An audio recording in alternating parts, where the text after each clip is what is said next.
కోవెల్లో ఊర్వశులైనా ఊరించే మేనకలైనా ఆ చిన్నారిని చూశారంటే చినబోరా తన చెలికత్తెలుగా ఉంటే చాలని అనుకోరా ఏ కలలో లేదే ఆనందం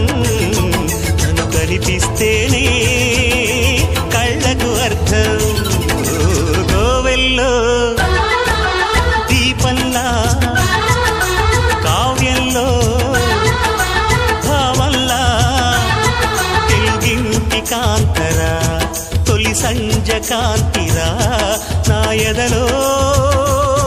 ఊయలు